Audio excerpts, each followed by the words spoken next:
Good morning. I'm Barbara Hewko.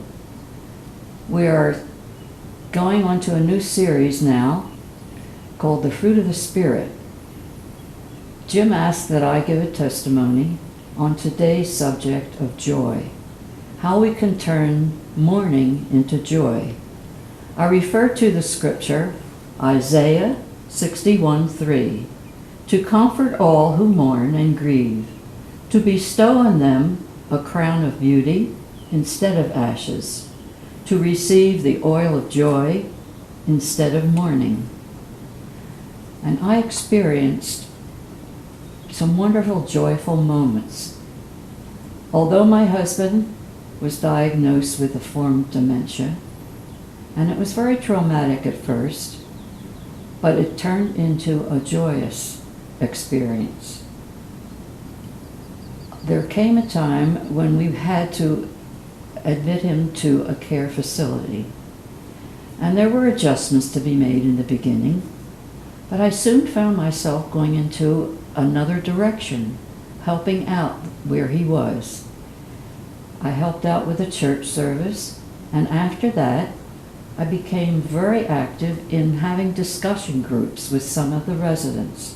As you know, many are very passive. They don't speak, they just sit there quietly. But I found some subject matters that could really spark their interest. Little things like, what did your dad do when he went to work? And what did your mother cook for you that was very special? One day when I asked about the occupation of their father, the two men that never talked stepped up and said, my dad had a car agency. Another one said, my dad had a paper mill, and we had a wonderful discussion. During the first term of Obama, when everybody was talking politics, I brought up the subject to some people that were in wheelchairs because public did not know that President Roosevelt was in a wheelchair. It was quieted, and he would stand at the podium or he would get help from somebody.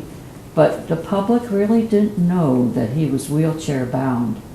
And I said, do you think the public would have voted for him knowing his circumstances? Well, that caused another wonderful discussion. I had wonderful times and joy in seeing them come out of their shadows. And with the help of my family, we had a lot of joyous moments with my husband. We took him on trips, boat trips. We went to the pier to watch some fish. And at 90, he still had a good eye for the bathing beauties on the beach. We had lots of fun and a lot of joyous moments. When he finally passed on, I've had some lonely moments, but I soon became interested in a Morning Glories group, a group of Christian women, about 25 women, from all Christian denominations. Every Monday, we go to an assisted living facility or the VA hospital or a dementia-related facility and sing songs. We had costumes. It runs about an hour, maybe an hour and a half, just keeping them happy, holding hands, hugging, and that brings so much joy. And on Fridays, I work at an adult daycare center, and that also is very rewarding. So I urge people, if you are not involved in any sort of discipleship, you don't have to be a good singer or dancer, but there is a mission to help those folks to bring joy to their life as it brings joy to my life. And it turned ashes into beauty for those who mourn.